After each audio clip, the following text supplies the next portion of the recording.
is ringing. The phone is ringing. Someone answer the phone. Come on. I'll answer it. Hello? Hello? This matter is very serious emergency and time sensitive. Who's this? Huh? Who's this? Hello? Hello? This matter is very serious emergency and time sensitive. Who's this? Who's this? How'd you get this number? This matter is very serious emergency and time sensitive. Who's this? Who's this? I want to speak to your manager. This matter is very serious emergency and time sensitive. Who's this? Screw this. I think I'm going to hang up now. Feels so much better.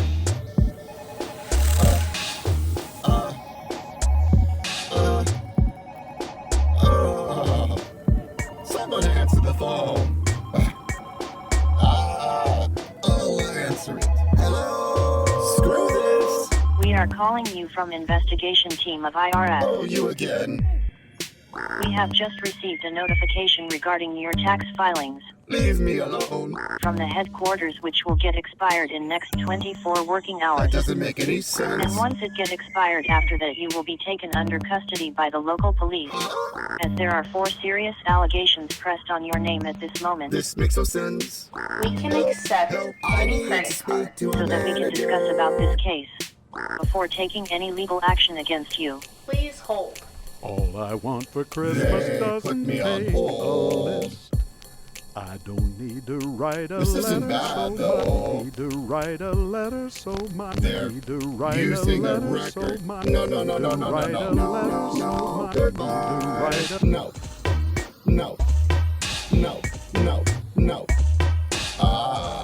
Better. Don't make me answer the phone.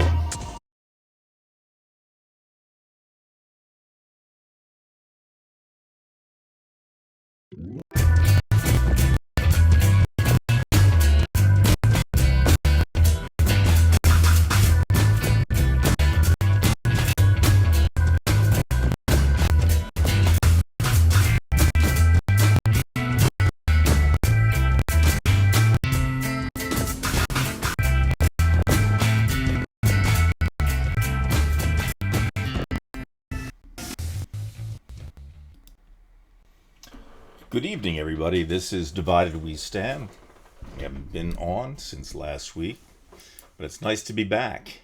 Again tonight, we have journalist, educator, and speaker David Price tonight. David, how you doing?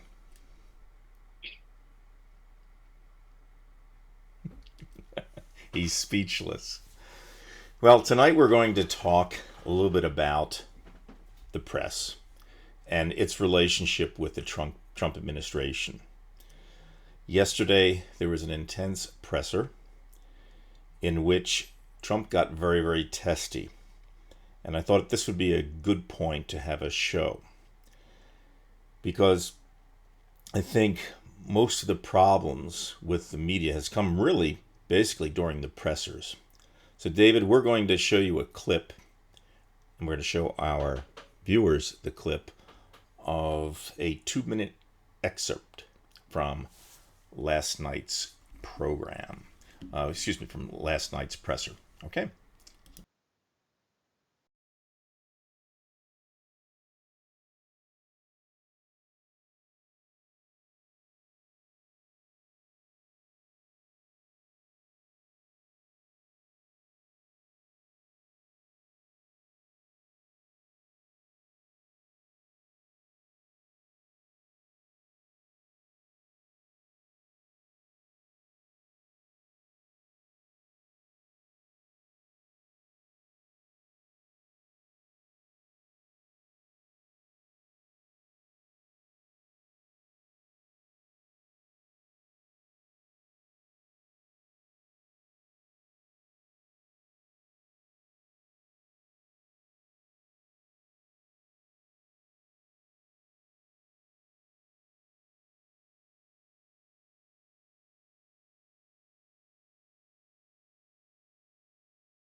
look like. Okay, now we have the volume here. We're perfect. Okay. So first of all, Well, before you, if the sound's right, would anybody just put a plus sign? no, if they're saying what I'm saying, it looks like you're broadcasting from the moon. It's like the lunar landing. Oh, really? Seriously. Yeah, it's not clear at all. Really? It's clear. It's clear in my monitor, right? Right. But what I'm seeing is it's a little bit better now, but not good. I don't think. Okay, well, let me at least just start off. I can always play the clip in a few minutes, but anybody who saw the presser yesterday saw a lot of intensity between Trump and CBS News' Weijia Jiang. Okay, she is of Asian descent. And I thought what was interesting about this, Dave, and you as a former reporter, you might be able to chime in. Most journalists or reporters who show up at these pressers will ask some kind of maybe a gotcha question, or maybe it involves some type of facts that must be pulled upon. And you would usually see Trump or his press secretary pull out a notebook, or at least they have the notebook there, Dave, and they'll look at it and they'll read something from script. But this reporter from CBS, Weijia Jiang, she did something interesting. She asked kind of like a why question that came out of nowhere. She said, essentially what she said was this.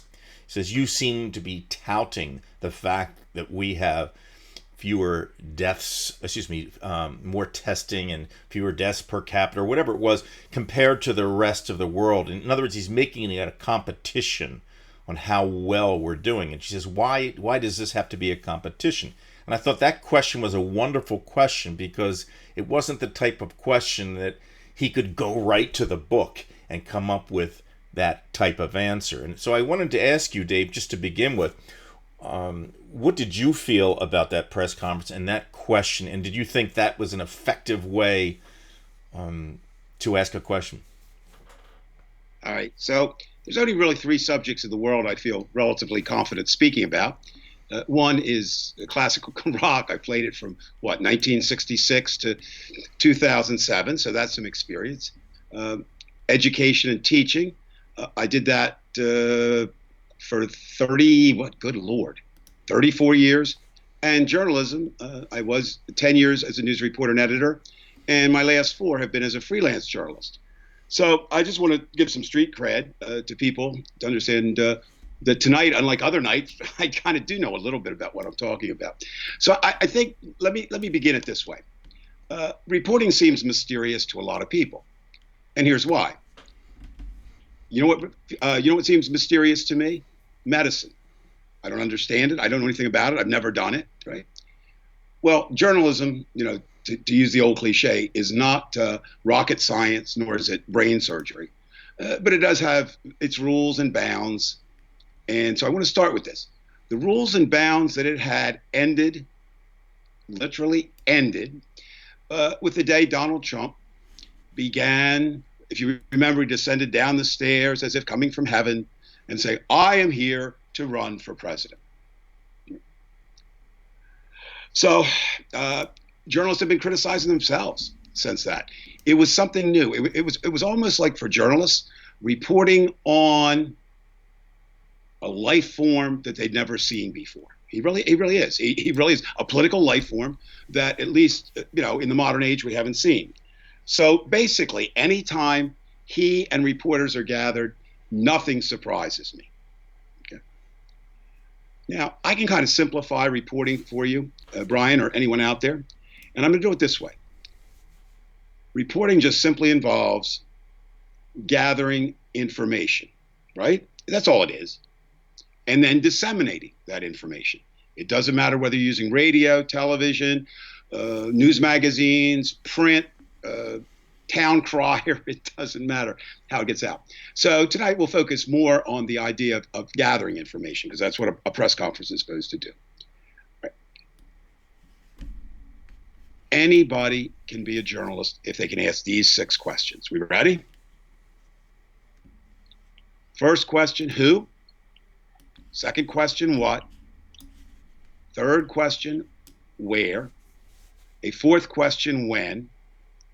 and they're pretty easy to answer. Brian, you can hear me, correct? Yes, absolutely, loudly and clearly. I'm going to ask you those. I'm going to ask you those 4 questions as an experiment. Who are you?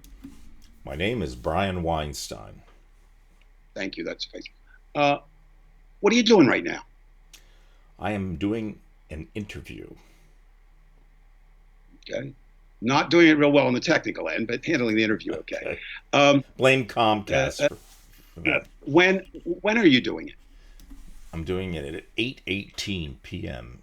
Eastern Standard Time. I'm And it looks like you're doing it. It looks like you're doing it in your bathroom. Where are you doing it? My virtual living room. Now, did you have any problems answering those questions? Not at all, because I knew the truth. Well, yeah, that's a good point. Okay, Right. But they're pretty easy to answer, right? Anybody Correct. can answer them anytime. So really, they're more for background questions, right? It's not really the reporter's. The reporter's job is really to ask the 2 most difficult questions. One more W. Remember who, what, where, when, why, and how. Right? And political figures, since the beginning of time, are very uncomfortable answering that, because how unveils their thought processes, right? And why reveals their motivation. And politicians don't want you to know that. Good ones, bad ones, because they just want you to know, who, what, when, why. Now, politicians have always wanted to control the news. We're going to talk a little bit later about First Amendment and what that means and all that type of thing. But let's do that. So let's get into we'll get into the specific conference that you Right, attempted because there to was show. something different about that question I thought was very... Our stream got knocked out for a second. It'll come back. It'll come back. Hold on. I'll tell you. Should be okay now. All right. Now, Yeah, let me just double check. The program will tell me. It's for whatever the reason. Bandwidth. Here we go. Hold on. We're streaming right now. We're good. Okay. so you're talking about the difference in the press, in the press conference. Well, yeah, I think it got to the question, but I don't think that's really what made it different. I think it was the president's response. So we'll need to talk about that. But let's just, for those who've never been in a press conference, okay, I have to be honest, I've never been in a presidential press conference. I have observed Trump on campaign rallies, but I've never been, at a White House press conference. Basically, what happens in a press conference, and many people have watched them, reporters ask questions, and the people up on the podium or up on the stage answer them. Ask me to ask you a why question. Why did No, you... not a why question. No. Who, what, when, where? A simple question. Okay. It's on our thing tonight. Go ahead. Dave, who are you? My name is Jose Jimenez. I be man from Mexico. What do you do for a living? For a living? Oh, a man from Mexico. I do many, many, many things. Basically, for a living, I make and eat the guacamole. Mm-hmm. And how do you prepare for your job? I prepare for my job by taking all my clothes off, putting none of them back on, and going out in the street. And why do you do that? No why question. Okay, That's sorry. not fair. When do I do it would be the question. Sure. When do you When do I it? do it? Jose, do it every 47th day. Now, obviously, I was not insulting Mexicans, okay? Somebody, oh, you made a Mexican voice. Well, I'm terrible at voices, so it doesn't matter. What I just did is lie, right? What control did you have over that, Brian? None. Unless I shut you off, yes. Very little. Well, there you are, Right. Okay? And that's the problem with a press conference. You can be the greatest reporter, the most noble reporter, the most truthful reporter. In a press conference, you are the second class person to the person answering. That's one. Number two, I don't know about you, Brian, but I like to talk. I love to talk. A couple, what do I call it? I call in shameless self-promotion. I do lectures at the Smithsonian. I speak I speak all over D.C. A lot of times at street corners, right? Nobody listens now, but I do that. But there's an artificiality that comes in with cameras. Okay, we're not used to seeing ourselves on camera. This is weird because it's delayed reaction here. But even there, so what happens is it becomes a movie, right? And movies don't deal with truth.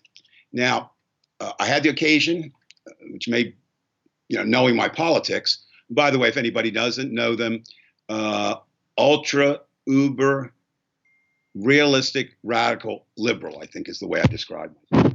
Certainly way to the left of most people. And a person I enjoyed hearing in D.C. all the time was one of the counterparts, much more intelligent than I ever was, and certainly knew more about the law, was Judge Anthony Scalia. And I was there one time when he was speaking, and somebody asked the question, and I think it's very germane to the people who watch press conferences. They said, Judge Scalia, why don't you, or why doesn't the Supreme Court, be a better quote, allow your hearings to be televised, right? And they're not. They're the only court in the land that's prohibited from showing them. They just don't do it. You can see the sketch artists. That's great. I mean, if you're an artist, you can sketch it. And I thought he gave a really interesting answer, and I think a very truthful one. He said, the moment the cameras come on, it ceases to be reality, and everyone, including myself, begins performing, right? So the president, Dr. Fauci, it doesn't matter who you are up there, right? You're performing, but what's also happened is the reporters are performing too, right? So what I think was so unusual yesterday in that press conference is, I agree with you, the question somewhat, but what made it a good question is it threw Trump off. Completely off. Right? It was something that would never, most journalists would not ask. It was as if she thought about it 2 minutes before. But it was perfect. Some people would call that a wasted question. I don't want to dispute you. I don't watch press conferences. You know why? Mm-hmm. That's not where you get the news. Okay. I'll read the recap. Although that became the news. That did become the news that night. Well, that's fine. I got to see it. I got to see the clip. I don't have to sit through and watch, the orange man spout off lies. I don't need to. Because a lot happened, and we'll talk about that in a bit. But a lot happened right after the question. I want to get back to that. What was so unusual about that? And it gets to the idea of news. Ladies and gentlemen, news, this won't come as a shock to you, but news contains the word new, right? It does. New. So what that means is new implies different and unusual, et cetera, et cetera. That yesterday was very unusual. Very unusual. Now, that's one. Secondly, people who don't like Donald Trump automatically assumed, right, that he was being racist from what they heard. No argument with that. Although someone may have interrupted you, Dave. In front of. If I may interrupt, we already have had a comment from Periscope, actually contradicting what you just said. She said wrong. She was being racist. I didn't see that. Hello, my dear. You're certainly entitled to your opinion, and I'll try to dissuade it because I think you're wrong. But certainly, keep that opinion. I like that. I say so. Clara McGuire Art. Wrong, she was being a racist. Now, if you and I were having this debate, Claire, I would ask you what proof you had. Now, notice, I didn't say that Donald Trump was being a racist, right? I did not say that. I said people who don't like Donald Trump heard that question as being racist. Well, the same holds true on the other side, being racist. People who heard that question and like Donald Trump, and I'm going to go out on a limb here, Claire McGuire, I don't know if you like Donald Trump or not, so it might not apply to you in this case, but in most cases, they thought she was being a racist. So let's determine, I know people aren't going to agree with this, but this is absolute 100% fact. Donald Trump can be a racist, can be, notice what I said. The Asian reporter cannot be a racist. Oh, no, Dave, that's wrong. No, it's not. Racism implies that you have the power to act on your beliefs. So I really wish people would quit using the damn word racist. Only people empowered can exhibit racism. All of us can exhibit prejudice, right? You can be prejudiced against anything. So that's part of it. I would challenge anyone to say, what would right? Okay. I'm looking here. He would be a racist to not talk about CCP just because she has Asian features. Racist. I don't think that's what she was asking. That was his response, correct? He could have said, well, here's why I treat everything as a competition. When I was young, I loved baseball, which is actually true. And I was one of the best baseball players ever, which is not true. He couldn't hit worth shit. He's an okay fielder, right? But in his mind, of course, he was better than Willie Mays and Babe Ruth and everybody in combined. Well, but he could have used that and said, and my daddy taught me that there's only two kinds of people, winners and losers, and that's how I place myself. And his daddy did teach him that. And then his mentor. Dave, you're covering your mic, I think. Your mic. No, I'm not. I'm not touching. Okay. I'm not touching. You just went out for a second. Okay. Yeah, well, that's because you're a bad audio. Roy Cohn, his mentor, said, just do your thing, be your thing. So back to what Trump did. He was trying to control that question. He never answered the question. No, he didn't. Go back. No, you go back and you listen to the questions. Basically, if you distill it I'd love down, to play it again. I think we can get it. No, we can talk about it. People can go look at it on their own. But what she said basically was this. Why, with Americans dying, are you talking about we're winning? Well, Trump only knows winning and losing. And here's the problem with that. First of all, politics and governing is not about winning and losing. Elections are about winning and losing. Governing is about doing the right thing. Trump is constitutionally incapable of doing that because of who he is. So that was an excellent question. And he doesn't answer. He says, what if China? I love the way he says China. China, I mean, it's almost like, and here's the thing, people. You can believe this or not. I really don't care, obviously. If you look, the Republicans have a plan. And this is not made up. It's available. And the plan, one of the plans to get Trump reelected is to take the blame off him and blame China. He was doing the GOP Trump playbook. Right? Now, you say, oh, no, well, look. Now, that wasn't the most egregious thing that he did, okay? But when you become president of the United States, I don't like to use cliches, but I'm going to use one here. If you don't like the heat, get the hell out of the kitchen. Donald Trump does not like the heat. And heat has an interesting definition for Donald Trump. Heat is anything he doesn't agree with or he doesn't like. I ask anyone out there, to please show me evidence of any former president saying, that's a nasty question. That's a bad question. You don't do that. Maybe you don't answer it. Maybe you dissemble, but you don't attack. But he's read the tea leaves and believes, and it's not a bad belief. It's wrong. It's constitutionally wrong. But he thinks he can make the press the enemy. And sometimes they do that. So that's part of that game. So we have two games, right? Blame China and criticize the press. Now, a lot of times you're entitled to a follow-up question. Now, I don't know the rules. They change with each press conference. She tried to follow up. And what she tried to say, Brian, was quite simply, but Mr. President, you didn't answer my question, which he didn't. And if you noticed, he had already pointed to someone, and that's how they do it. They don't call, although you'll see presidents, they do call on their favorites sometimes and by name, but the president probably doesn't even know, everybody who's out there. Well, I want to know, we get back to Claire here, because she just said it was a racist question. That I would disagree completely. Here's what I'm going to do for you, Claire. You got to help me here. You got to help me here. Please. And I'm not saying you're wrong.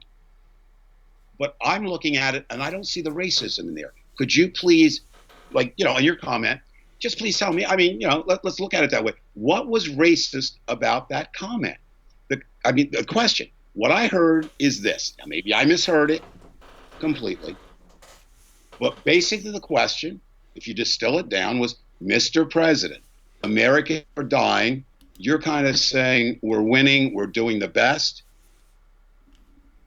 How do you justify that, right? She's asking for his thought process. You seem so normal. Shaking. You should love Trump? What? Oh, don't. Okay. No, I seem normal. That's wrong. Whoever put that down, far from me. What I'm saying is, I don't want to say to everybody it's a game, but the press conferences, as you said, I used to not go to them with any intent of getting anything out of them. And Trump, of course you don't. But again, I want to get to what he really did poorly, I think. Well, first of all, can we agree on one thing for sure?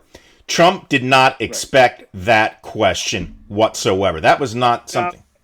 Well, let's play that. See, Brian, I'm not. I don't watch enough. You watch more press conferences. It was a simple question. I understand that. But to talk about, say, why are you making this a competition? That's not something that most people would bring. That's something that you would say maybe at a coffee house when you're having an argument with somebody and you're saying, look, are you making a competition? It was perfect.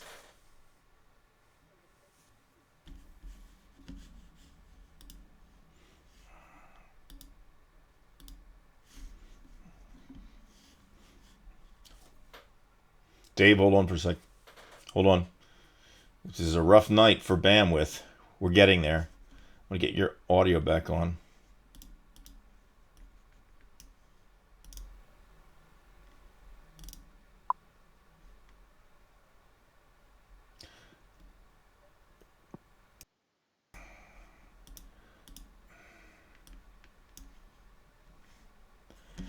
Okay, I'm going to close out and come right back on, folks. Don't leave. Don't leave.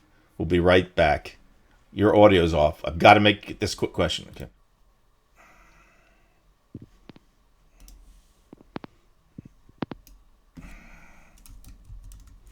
Don't give up, folks. Not over till it's Got it. You just, whatever you did was perfect. All right. What I did, I don't see myself. I don't see my picture. I don't see anything. Well, we got audio. Now you've got to get your picture in there. Okay, let me check something here. Let me try something. There you go. Whatever you did. All right. So, Claire, could you put in your last comment again? Because I lost about 20 comments there. All right.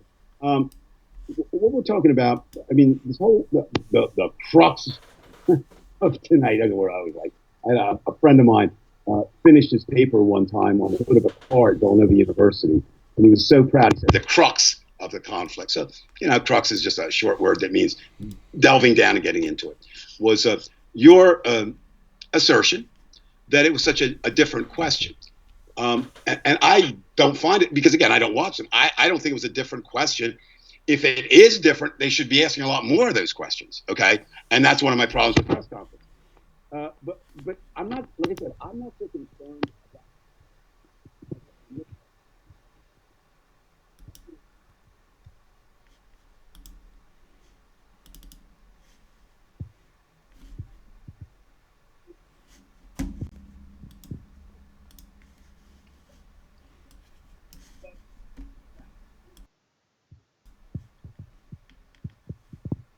So you have to be able to take those pot shots and roll, even if they're not pot shots. Now, the problem with Donald Trump is he is so temperamental, he is so childish, he is so immature, he is so sensitive, he's such a weenie whiner that any question that he doesn't know the answer to or he doesn't like, it's either a nasty question or fake news, neither of which is true. So he was rattled by the question. He had an answer, though, Brian. That's a good answer. I mean, that's an answer.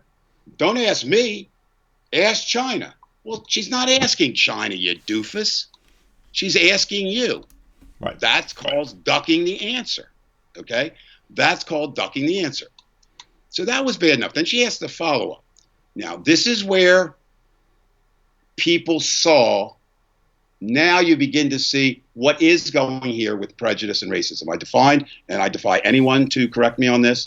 I've done enough study on it that I'm going to say this. People don't agree with it, but it is true.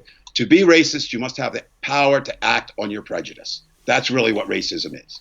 So a dominant, and it doesn't have to be white. If the dominant were Asian or black or whatever in a culture, if they act that out and have laws and you can't jog without getting shot, that's racism, okay? And they don't, in Georgia, it's all over the place. Prejudice, of course, anybody can exhibit that at any time. Well, now she takes it, which was interesting. She took it as, whoa, Mr. President. And you kind of see, I mean, I'm Asian American. Did you direct that answer to me? China? Why? Would you have directed that to a white reporter? This is where I want to interrupt for a second, Dave. Because, he's had tangles with her before, number one. He's never liked her questions. But as an example, as a president, let's suppose he was interviewing someone who is African American, and he had the choice to say miserly or niggardly, okay? You would probably think, you know what? Niggardly. It's niggardly, okay? Okay, whatever. I don't want to say it that way. It's niggardly. Spelled Niggardly. Okay. I don't feel comfortable saying it, okay? But yes. But the point I have is you'd probably say, I'm not even going to chance it, and I'm going to use miserly instead. He probably should know better that she's Asian. He knows her, and he decides to throw that out there. That's what I thought. You know why he did it? No, you know why he did that? 2 reasons. That is the playbook to get Trump elected. Blame China. Okay? Now, the second part is, he directed that too. He didn't direct it to any thinking American. He directed to his Kool-Aid drinking following. Now, please understand, people, before you get all angry, I'm not saying all Republicans. I'm not saying all conservatives. What I'm saying is this, right? What I'm saying quite simply is that there are people who blindly follow Donald Trump.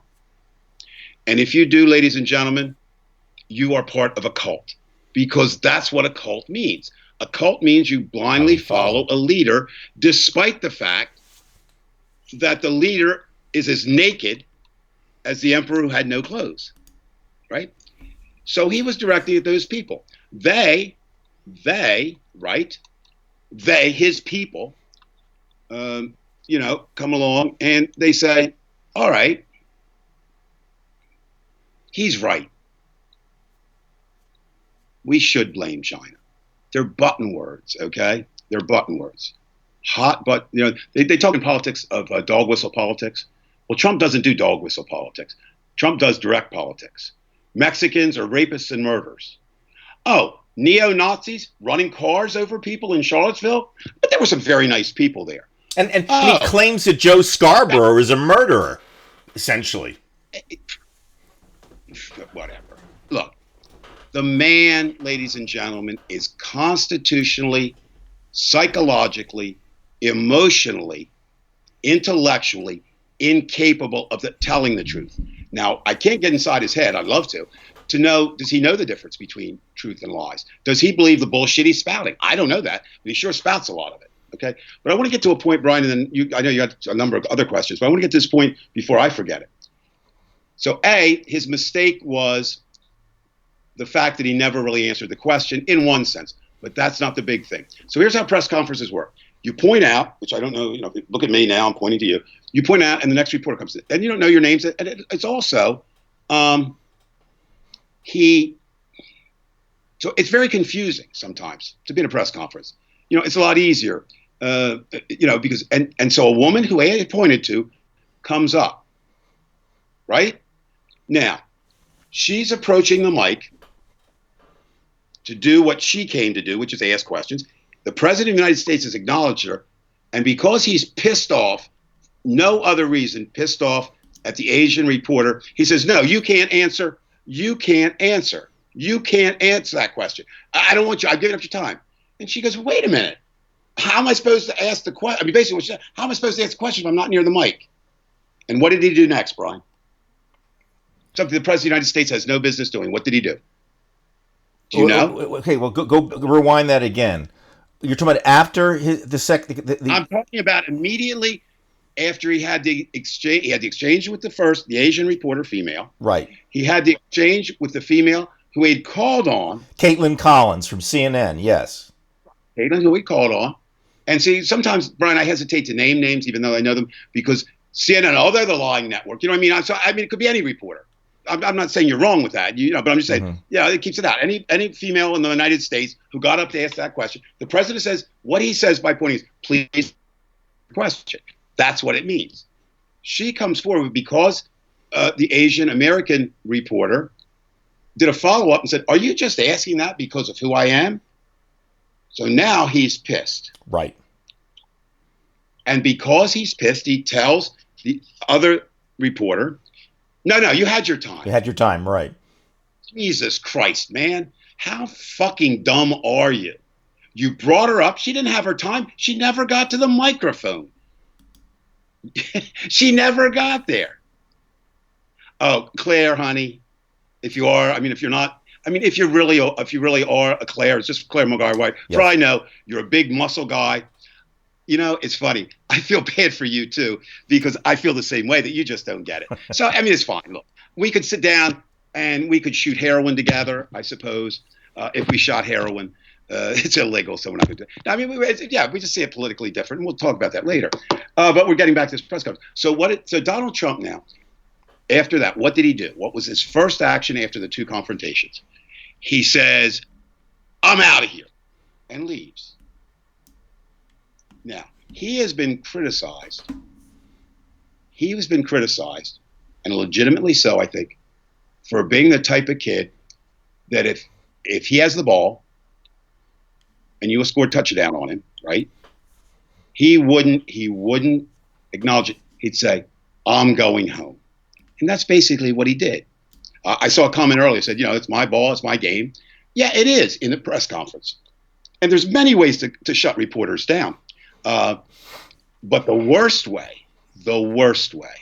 and I challenge anyone out there to see the president of France doing that, the prime minister of Canada, the president of just about any country other than a third world nation. Well, you don't drink the Kool-Aid. Claire, you don't like Kool-Aid? Well, I don't either. See, really, Kool-Aid's it's a mixture, and it's like kind of messy. It's sort of like Tang, but like worse tasting, and I didn't even like Tang. Quiet right, that racist cow. No. That's bad. We don't know anybody's a cow. And I'll tell you this, if a cow can type questions in, I want to meet and interview that damn cow, because I'll be the richest goddamn reporter on the planet, okay? So we keep our remarks relatively clean. So here's what you got. Let's sum it up. You have a press conference. I'll take any questions anybody has out there about the press conference. Here's my thoughts on a press conference. It's sheer theater, and can be on both sides. This is one of the time. Reporters can poof and prompt for the oh my God, a Muslim apologist. Oh, and I'm sorry. Just before I came on, I did my prayers, turned to Mecca, and read the Quran, and now you're not gonna like me. Oh God. Anyway, so what happens is this, right? We get back. So you have theater. Do you expect truth in theater, Brian? Truth in theater? Do we have truth in theater? There might be some vague allusion to it. Now you've been cut off again. Oh, what happened? You're in. Brian. Here's what was there. My mother's favorite movie and one of mine is Wizard of Oz. I'm going to break it to you. Oz is not real. It's not a real place. There's no, we're off to see the weather. It doesn't exist, okay? That's theater. Now, there's great lessons to be learned for that. We could do a whole show on what you can learn by watching The Wizard of Oz. But theater is, if it does get to truth, it gets to higher truth. There's two forms of truth. It alludes to truth. It goes to higher truth. There is such a, motivation thing. So that's it. So now we release it. Now, but if you're going to play the game, which it is, you got to play the game well. Donald Trump might have thought it was his ball. He might have grabbed the ball, but here's what he did. He fumbled the ball on national television. He betrayed himself as a petulant, angry, spoiled man-child. Absolutely. Now, Here. Now, if that's what you want for a president, you're entitled to that. I don't want it, but if that's what you want, that's okay for you. Now, my vote will cancel out your vote. So hopefully somebody else will vote for the person you want, and somebody else will, vote for the person I want, and one more will vote for the person I want, et cetera, et cetera, et cetera. But the press conference, I just want to bring that up. It is theater. Now, there's also, the thing is that Donald Trump and Mr. Trump, or if anyone knows Donald, I only live, I used to know this, 4.6 miles from the White House. I actually know that, here in Bristol City. So, it wouldn't be any problem for me to drive over there if he wants to talk. The problem is, Mr. Trump, that you're running the country as if you're still on your reality TV show, The Apprentice. Now, on The Apprentice, Donald, you could set your own rules, right? You could go out. Oh, I know he would never do this. I got to get to that later, but that's okay. That's a personal thing. This will kind of get to it, okay? Look, on your reality show, you can sleep with a porn star. I think everyone knows how I feel about Stormy Daniels. I think she's a true feminist hero. Am I jealous that Donald Trump slept with her? No. Et cetera, et cetera. But you could do that. And the reason he slept with her, it's very simple. He promised her she would get a place on The Apprentice. And I like that narcissist does not self-examine. That's the only reason I know I'm not a narcissist. I can be very narcissistic, but I do self-examine, even though that remark was meant for Trump. So what happens is, that's all well and good. But Mr. Trump, you don't have that power now as president. You don't. You don't understand the Constitution. You don't understand the Bill of Rights. You don't understand the Founding Fathers. You don't understand government. You don't understand how a normal mind works. And the reason you don't understand why a normal mind works are two. One is your mind, Mr. President, is not normal. Okay, that's one thing. The second thing is you haven't had any of the things that we have to learn to deal with. You had the silver spoon from birth. But here's the thing. It wasn't pure silver, Donald. It was a little tainted, and you never saw that. So he's acting, no differently than he did then. But you are president. I'm the first one to say that you're allowed to do whatever you want to do as long as you don't harm anyone else, right? But here's the thing. Certain jobs take on certain responsibilities. You are not president just for you. You are not president just for those who elected you. You are president of the entire United States, as tough a job as that may be.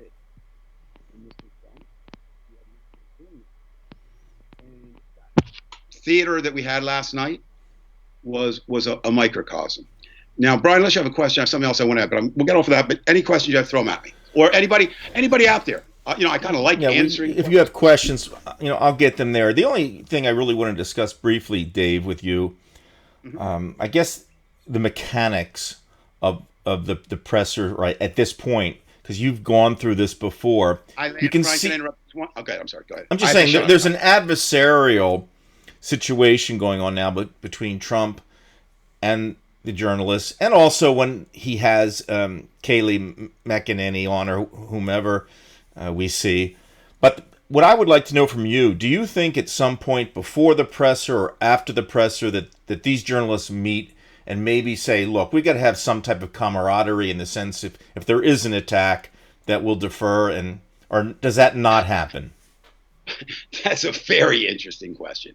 Okay, first of all, there is and should be an adversarial relationship between government and press. Okay, should be an adversary. Why do I say that? A journalist, one of the journalist's main role, I shouldn't say one of the journalist's main role is to I keep using cliches. I don't. I'm going to use one because it's kind of applicable. It doesn't have any. Is keeping a politician's feet to the fire, if you will. All right, and so you're supposed to ask the hard questions. You're not supposed to ask the easy questions. Now, there are reporters planted from news organizations that are there to ask the easy questions for Trump. And he can call on those, and you know who they are. And I mean, you and I don't. But that's just not journalism. So do they get together? Here's the problem. The press is an interesting animal. And I mean, I worked it for years. Reporters are very, very, very competitive about getting scoops and exclusives and the best stories, right? They're also very competitive about writing the story better than anyone else. That's another way you can win. You know, Brian, if you and I have the same facts, but mine writing is better, or I explain it better, that's on one hand. But they also realize that you have to work together. Now, again, people might not know this. There's always reporters around the president, not in his bed, but there's always people on call. You do a lot of what they call pool reporting, Brian. And so let's name some friends. Let's do some shout out to friends. Let's say it's you, me, Steve DePatry. Who else? Your principal, who's a really good guy. And there's 5 of us, and only one of us gets, or 5 or 6 of us. Only one of us gets the pool. Well, I give you all the information. I may withhold just a little bit, but if I hold too much, we're not gonna do it. So it's that line between. So do they get together to conspire? No, because that wouldn't be the competition. Do they get together and say, "Man, he treated you badly," right? Yes. Now, here's where it really gets tricky as far as a journalist is concerned. Look, I'm not saying we or they are saints. The saints are working tonight in hospitals saving lives. They're the saints, okay? We're just picking up, you and I are just mouthing off shit. But to be a White House reporter is the highest job in reporting. It's the pinnacle. It's the apogee of what you want. And it's a question of how much do you want to stay there, right? What do you want to do next? Look at the number of reporters who have gone from White House to anchor desk. Now, if I could for a minute, even though you didn't ask it, I think it's very germane tonight. If I could get rid of one word in journalism, it would be media. Okay, well, Dave, why do you say get rid of media? Because we're at a point now, once when we talked of media, do you know what we talked of, Brian? We talked of print. Media was either news magazines or newspapers. That's all that existed. Then radio comes along. Okay, so we'll make them media. Then TV comes along. Well, we're going to make them media. And then the internet comes along, and then we're going to make them media. And legally, they are all entitled to that. One of the great, I'd love to, we debated this all the time when I worked at the museum. Who is a journalist? What is a journalist? Used to be very clear, but it isn't anymore. Am I being a journalist tonight? Are you being a journalist tonight? Right? What does that mean?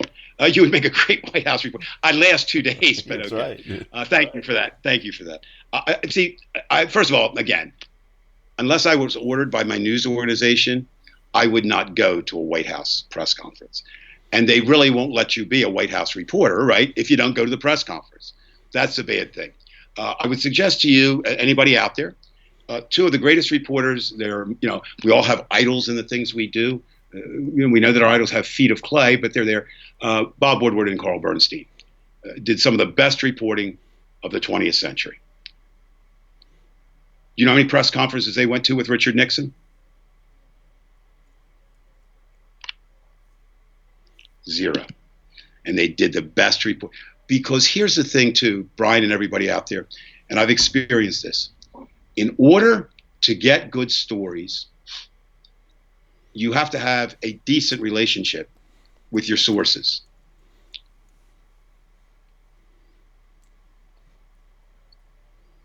Donald Trump doesn't allow people really to have decent relationships with him because he at a moment's notice will turn on you, right?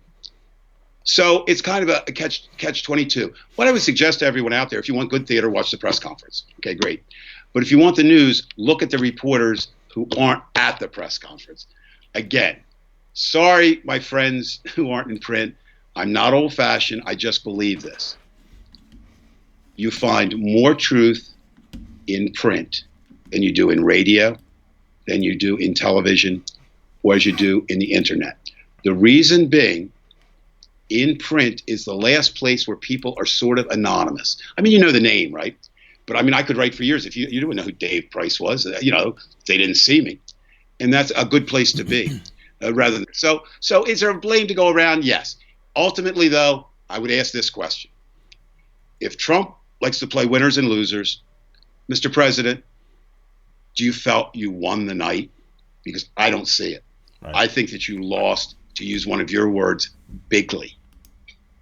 Now, did you lose followers? No, because they're already on board. They don't care. The person tonight or whoever that was, I assume it was a person, I drank the Kool-Aid. Well, let me ask you something. Where that term came to be. I think a lot of people say, well, they don't even know where it came to be. Basically, it's very simple. Jim Jones, right? Right. Gets a bunch of people on the island. Jim Jones is crazy as anybody's ever been. Jim says, hey, guys, they're coming to get us. Let's all go out of here together. Now, he probably said something like, we'll have 72 Vestal Virgins, or I don't know what the fuck he said. But he was crazy. People drank. Goddamn, I'm not dying for anybody who doesn't speak truth.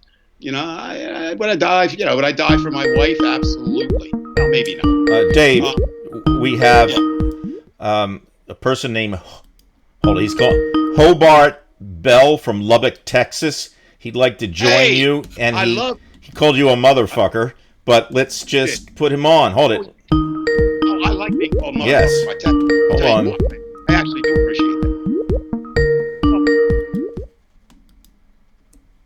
Can you get him? Trying. Hey! Oh, you got his picture.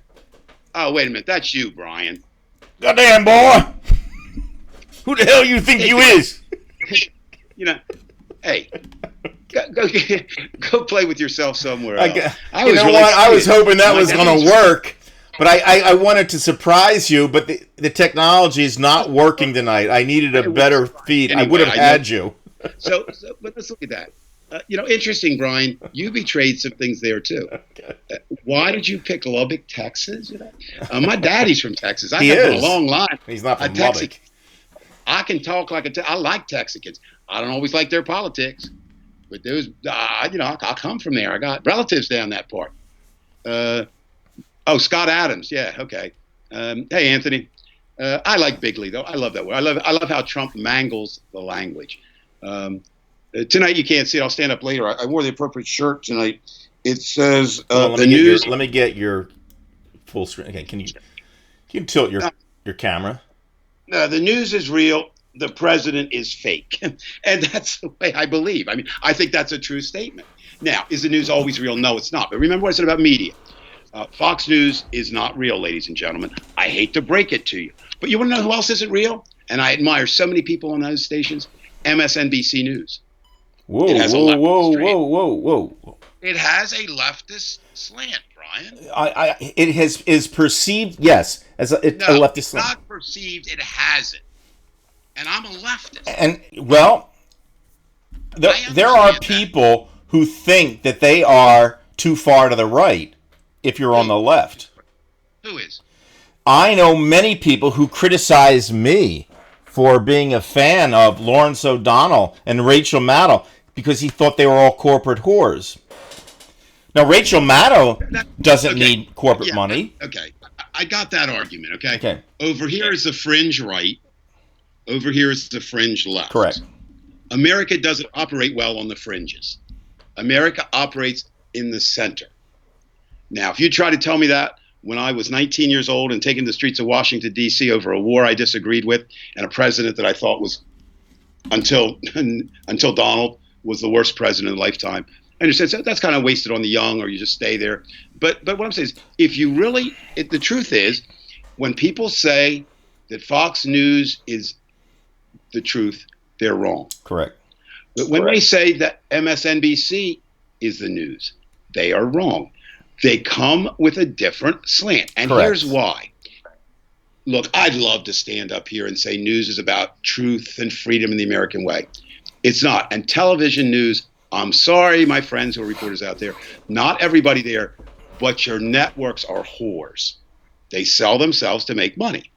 I got to stop you. I got to argue with you on this. I get the fact. Listen, he's right. I love arguing. I get the fact that the corporations buy advertising, and there is influence to some degree. But someone like Rachel Maddow, who probably has 40 million viewers, she can say F you to certain types of corporations and just get the next one to get the money. No, you're missing the point. You're missing the point. Rachel Maddow is not MSNBC. MSNBC are the corporate owners who run MSNBC. The head of CBS is quoted as saying, and I give him wonderful props for saying this. When Trump was running, he said this, and I basically quote, I'm paraphrasing a little bit. Trump may not be good for America, but he certainly is good for CBS News. The reason Trump got so much play and continues to get so much play, remember I was talking about what news is? News is anything out of the ordinary. Let me break it down for people this way. Brian, let's assume we were sitting next to each other, right? We're not. We're quarantining Virtually. like everyone else. And if you're not, what? Virtually we So are. we're not, but yeah, well, but we're not there. I can't reach out. And thank God you can't reach out and touch me. But the idea is this. If we were there and we just the way we conducted ourselves tonight, is there any news there? There's absolutely no news here tonight. Because we're doing a program the way it should be done.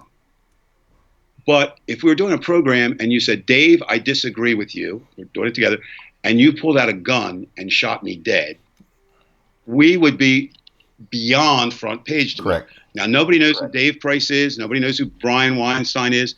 So what makes this news? Because it would be not what is supposed to happen. Now, Trump has taken that to an art. Reporters will say, I did too. I caught up in that excitement a little bit in the beginning. Like, wow, man, I'd like to cover that guy. You know, everything, gets on the front, so, he's still playing theater. Well, then the reporters are playing it. But what I want to let people know, who I really feel sorry for in this, and not because it's Ted Turner's network or was Ted Turner's network. CNN, they're pretty adept. I know this as they, yes, maybe a little bit over the line to the left with some, but they're pretty straight, and they get blamed by both sides, more than anyone else for saying, the left thinks they're not left enough, the right thinks they're too left, I would say to anyone tonight, and this may be the only important thing I say, I hope it's not, but maybe, please, ladies and gentlemen, anyone listening, and please do not get all your news from any one source.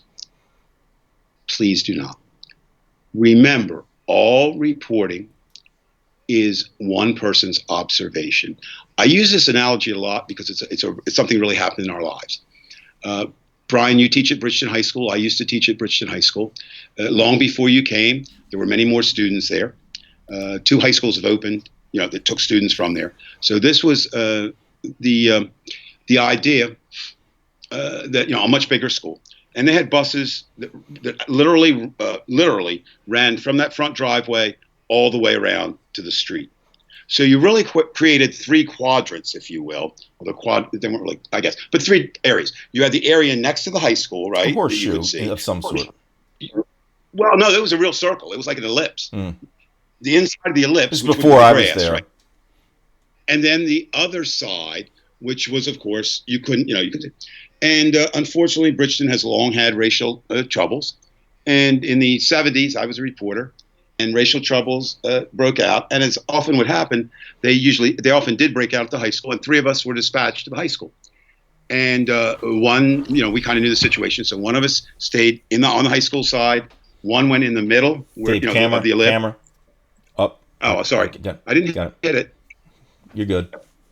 Okay, I didn't hit it. Anyway, one's in the middle of the ellipse, and one's on the other side.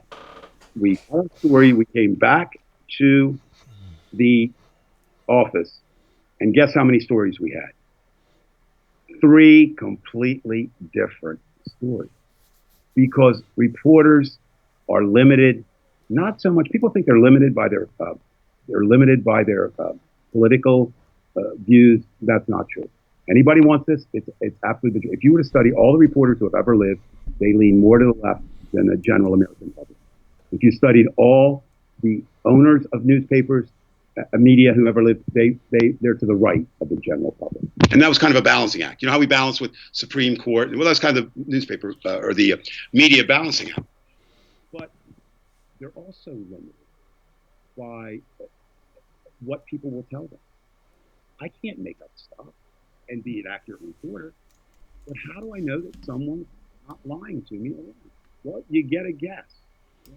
I know a lot of people, and I'm not a fan of it necessarily when I'm not thinking as a journalist. I'm not a fan of these anonymous sources. And you say, well, wait a minute, if you're way off topic, no. Anonymous sources don't hold press conferences. Would you agree? The reason they're anonymous, they don't want to be known who they are, right? And that you find much more true. People will be much more honest with you then. However, there's also danger to losing. They usually have an accent. Everybody, you get it.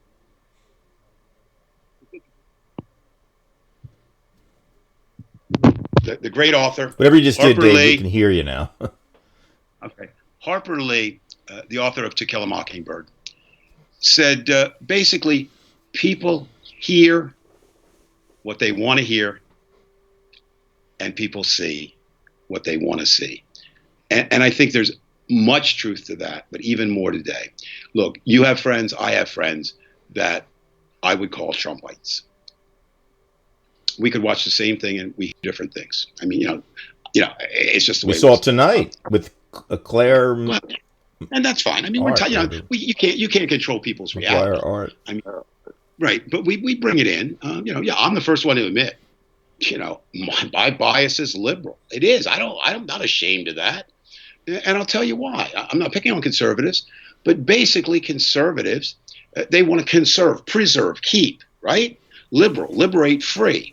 I think one huge difference is, conservatives in general only care about them and their group. Liberals in general, look, I care about myself, but I also care about those. I think there's a thing like common decency. I think there's, a common good. And I'll tell you why I'm right. Sorry, kids. I'll tell you why You are right. We are right. Well, what? We are right. Now, here's why. I mean, if you're going to be, not that you have to be liberal, but what I'm saying, here's why you're right. If you don't care about the common good of everybody, there's going to be another person who eats a monkey that a bat has bitten, and your uncle is going to die. That's the world today. Now, can I do anything about that? Yeah, I can. I can try to elect leaders who understand that, who work for that. I love this. A lot of people, look, I understand this. Put your country first. I love that conservative view. And okay, yeah. But it's not there. There's what I'm going to insult. I'm not insulting. I'm just, they're light switch people, right? They don't see shades of gray. The light is either on or it's off. If you help immigrants, you're not helping Americans. You can help both. Who says you can only help one group? Well, Donald Trump and his followers. Now, again, I want to bring us around. I don't want to lose that press conference. Again, just to repeat some ideas. I know as a teacher, you got to do it. Number one, press conferences are theater. Look at them as that. When you go to see the Avengers, you don't think you're seeing real life. This is just a media circus of the Avengers. Especially so now. There is a difference between a press conference now and a press conference 4 years ago. No, I disagree with you on that. What you're finding now is it's more of a circus, but it was always a circus. Look, probably the person in my lifetime who best used the press was John Kennedy. And when I say used, he did use it. Okay? But you know what? It's a different time, I understand. But that he had no secret. I like John Kennedy for his youth. But, I kind of have to, if you're in question of morality, you have to question a lot of presidents' moralities, right? And in fact, he had two secretaries, Fiddle and Faddle. That were their nicknames. You know what Fiddle and Faddle did? They had sex with the president on any day he couldn't find anybody else to have sex with. So, I mean, and the press knew this. Different time, they didn't report it. And I would say to anybody running for politics tonight, even if you hate the press, they have a power to make or break you still a little bit, right? Maybe not as much as they once did. And reporters are human. We like to be liked, okay, if we can. Now, I think would I like to be liked by President Trump? No. You know why? Because I find him despicable, distasteful, destructive, the closest thing to a human demon we have on earth. So I wouldn't. But there's more than that. Donald Trump does not understand one scintilla of the idea of loyalty. Donald Trump is only loyal to you as long as he perceives. Now, you say, wait, Dave, look at what he told the states. We'll give you money, but it's kind of a quid pro quid. Right. We lost that word for a while. You be nice to us, we'll be nice to you. The president's, his son-in-law. Hi, my name's Jared. I'm having sex with the woman you said you would kind of like to have sex with. Isn't that good, Daddy? Come on. Jared's beyond belief. I wouldn't put him in charge of taking my trash out. Well, it's actually not funny because he does have some power and influence. It was, to a certain extent. Look, he has no business being there, Dave. I didn't say he did. Right. And normally, look at nepotism. Look, if I had $10,000 extra dollars and nobody needed it, right? And I was I might give $5,000 to my granddaughter and $5,000 to my grandson, right? But if I was paying them to be my economists, no. And that, Donald Trump, it's rewarding of favors. There's sort of that, and I'm not going to isolate that. That's been done forever. Back to Kennedy. So why was he so effective? He liked the press, and the press liked him. He hated them in private, right? But he never let on. Ben Bradley, who's arguably, he's one of the great editors of all time. I disagree with much of what he did, but he was good. He and Kennedy, Kennedy made friends of reporters. Can you imagine Donald Trump going out and having a beer? Well, he doesn't drink, but let's say, with anybody that isn't in Fox, in power, or Fox. Yeah, and Kennedy did that, Or you come back to the plane. I mean, people work that.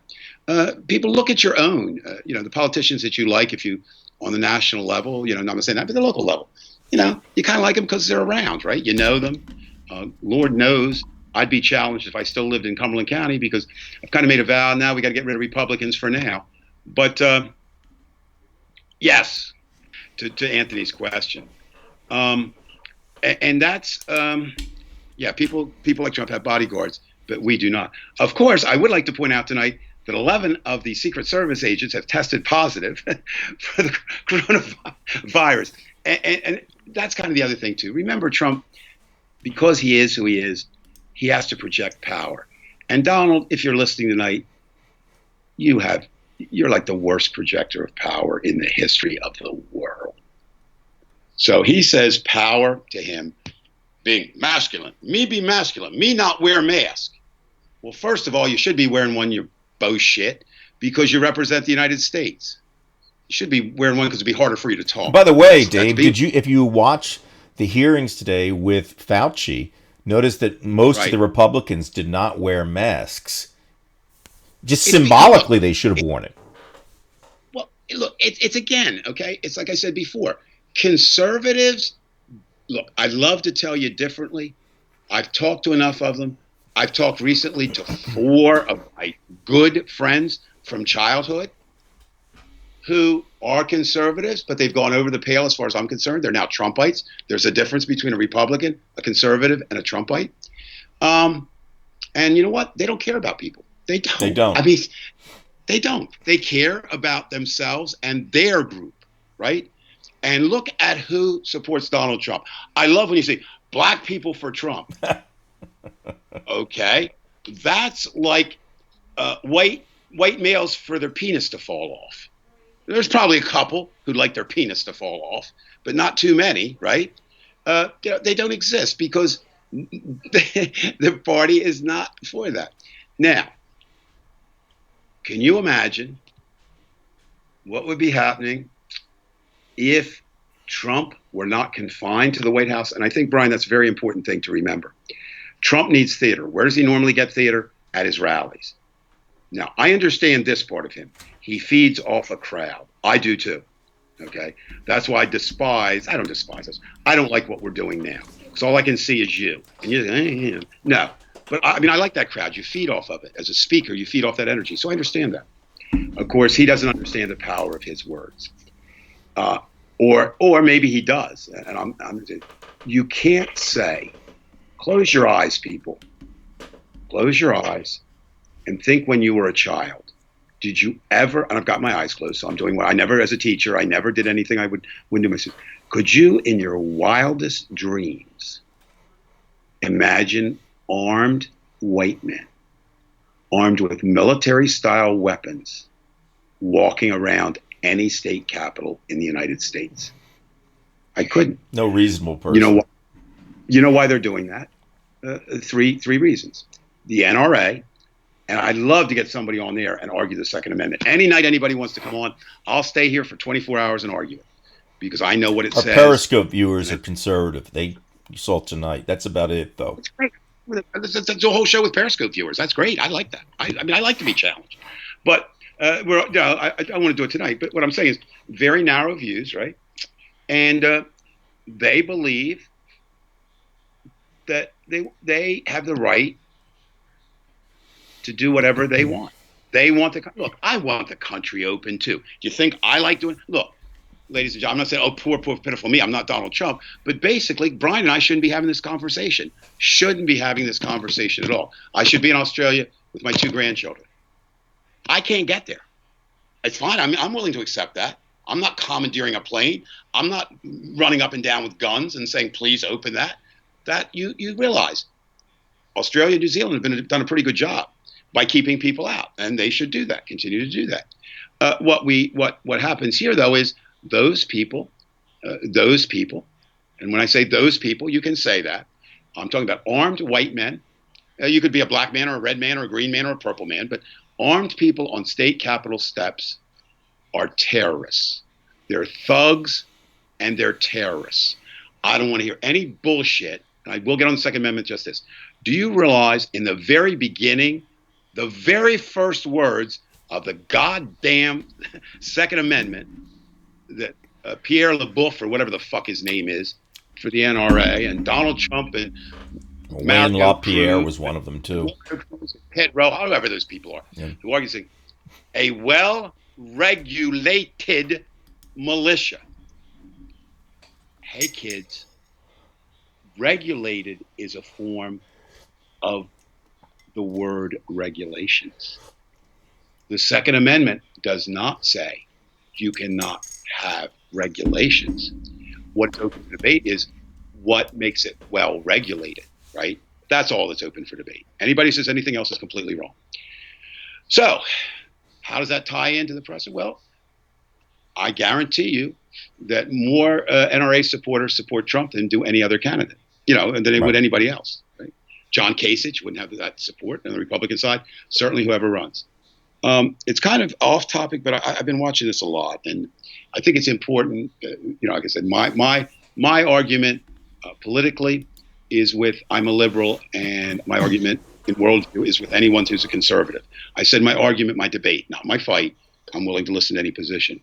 But my concern or the disconcerting feelings I have are those about Trumpites, because they've gone beyond. They are a cult. As I say, I charge them. I charge you, if you're backing Donald Trump exclusively, you're a member of a cult. All right. So what happens is, if you're a member of a cult, there's a term, you're brainwashed. Right? That's one of the definitions of a cult follower. And if you're brainwashed, it doesn't mean your brain is clean. What it means is your brain is not interested in anything that your cult leader or your cult following does not agree to. That's why the problem. So with guns, with all you have the NRA, then you have most evil man in America. Sorry, Donald, you don't get my vote for that. As bad as you're the most fucked up man in America politics. The most evil man in American politics is the senator, majority leader from Kentucky, Mitch McConnell. No, he is Turtle Man. I'm just gonna say it, he is. If you want to debate that later, I mean, anyone, I'll do that. But because he knows what he's doing. I hate to be biblical, but you'd almost say to Donald Trump, "Father, forgive him, because he knows not what he does. He's an idiot." Would you whatever's wrong. I wouldn't care if his polio resurfaced. Well, what I'm saying is, Mitch McConnell though knows what he's doing, and that's absolutely that's more divisive. And then of course the third group, which ties into Trump, is these people who want a lot of weapons. Now, I would submit, I had this discussion today with someone who does have guns. It's a she, but she felt she's going to be married to a police officer. He felt that she should learn to shoot. She did, which is fine. They have many guns. But she's not one of the cultists. She said, yeah, I should be tested. It just stands to reason. Do you realize that almost everybody who has a gun that isn't a criminal would probably pass any kind of test they needed to get that gun, right? So we're not saying take away your guns. What we're saying is, do you really need what we would classify as a military assault weapon? You talk to some of those people, they're not even going to listen. They don't listen to you on that. I'm not interested in. Okay. Look, Brian, you and I have this discussion all the time. Listen, if you're a Trumpite, I don't expect you to change, okay? I don't expect a rattlesnake not to bite me if I'm poking it with a stick. That's what happens. That's nature, okay? I'm not talking to people who believe Donald Trump is the devil incarnate. They've made up their minds. The battleground is for anyone who hasn't, Brian. And that's, when I say battleground, I don't want to use that term. I hate that term. Our job, as well as those who support Trump, our job is to try to convince those who have not decided, and there are some, who come on board, to come on board with the way we think. Now, I ask you tonight, if I were Donald Trump, I'd be very fearful for a number of things, which gets back to the press conference. Why he's doing theater there? We said, it is theater. He can't get out of those big public rallies, right? He's got to do it. He's got to be Donald Trump. So he baits, he cons, he does all this stuff. He doesn't act presidential, but that got him elected. So he figures, I got to do more of it. I got to up the ante this time. Well, let's look at that ante. The new economic figures, pretty conclusive. Absolutely. I will be astounded if we do not break the unemployed records of the Depression. We've already broken them, because back then there were fewer people not seeking work, because unemployment, you've got to have work, right? And then get unemployed. If you weren't employed, you don't get unemployment. Right. It's that simple. You're not counted. So that doesn't, if the figure is 20%, that doesn't mean 20% of Americans out of work. It could be 28, 29, 31. Right. And we can't even really know if all the figures are exact anyway. I mean, they're not right. Okay. And not because there's any collusion, or anything like that. It's simply try calling tomorrow any unemployment office in the United States of America. I have, our seventh son, 11 and a half hours to get through over 2 days before all this happened. Now, I'm not faulting the workers there. You're going to answer the phone. You can only do so much, but you're not. Look, there have been presidents when the unemployment rate was 7%. They got that much, right? Now, we could argue all day, not you and I, but I could argue with anyone today, about Donald Trump handling of the pandemic. I've had people say he handled it perfectly. Boy, do I hope they don't have any say on whether I live or die. He's handled it abysmally. Now, I don't want to be overly dramatic. I don't want to be maudlin. This week, the COVID-19 coronavirus, it was real before, but it became real for me, as it will for most Americans. And here's what happened. The first person that I could call a friend, someone I met in high school, someone who was very much like me, graduated high school the same year I did, and has been a keyboard player even longer than I have, lived in my neighborhood, married a person a couple years younger whom I knew. I knew the family. Here's his situation. Here's what happened.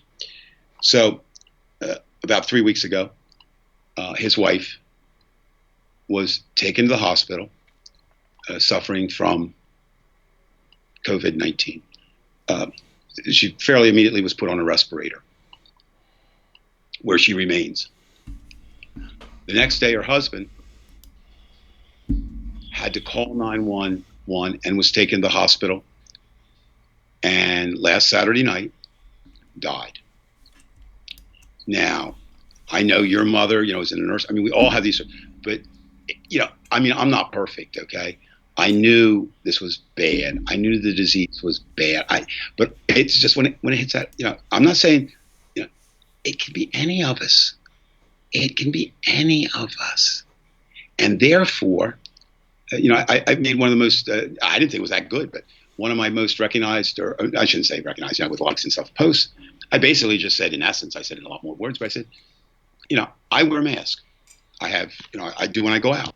I don't wear it because I'm scared of getting the disease. I'm intelligent enough to know that it doesn't protect me. But who it does protect? I may be asymptomatic, not even be aware of it. Right. And to me, and I'm not saying anyone else should feel, I would feel far worse if I knew I killed someone because I didn't do preventative than I would being killed. Because when you're dead, you don't know. I mean, I'm not being facetious. Now, the other thing is that we as Americans, we make a lot of symbols. And you were talking before a little bit about this. Republicans don't, and liberal. Basically now, wearing a goddamn mask has become a political symbol. Right. Conservatives don't wear them. Well, until they start getting it, Right. and they maybe they will. And again, we see different realities. I said this all along, early, but it's coming. If you were living in Nebraska, Iowa, Montana, the flyover states, the disease wasn't the same as hitting New York. It wasn't the same as hitting L.A., Seattle, the big cities, right? You didn't see it coming. So you say, oh, they're making too much of it. Those reporters are lying. That's not the truth. I can't believe that. No, everybody's fine here. It's coming for you. And we mentioned this last week. And I think it's very important. The president bailed them out when they couldn't sell their soybeans and things like that. So, the hypocrisy of Trump, where he's going to bail out the farmers. Again, I'm not going to defend conservatives. I'm not going to defend Donald Trump. But I will say this.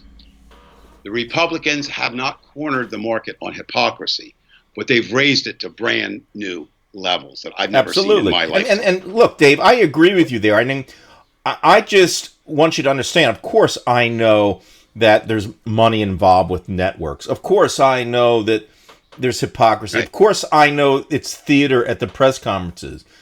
But when you look at all this, it all has to be relative. And you, I think, agree with me that there's a big difference between 100, right, one and the other party. Let's bring it down to one of the acts that I find very heinous. We all have our heinous acts. I see what Anthony says. I agree. No one is wearing, right? So it does, but the idea of it is, I just mentioned, it is a symbol. I mean, it's a symbol. What I'm trying to say to people is, I am kind and considerate enough of you to try not to give you a disease that I may not know I have. The other. All right. Okay. Sympathy, empathy, right. Everything. Well, and that's what they lack. But anyway, well, it is. And again, it's back to my. I'm going to pick on my brother-in-law tonight. My brother-in-law is not a bad man. You've met him. He's a weird man. He's not a bad man. And he voted for Donald Trump in the election for two reasons. He wanted a conservative Supreme Court. And he thought that he likes tax breaks for the wealthy because he's almost in that category. Okay.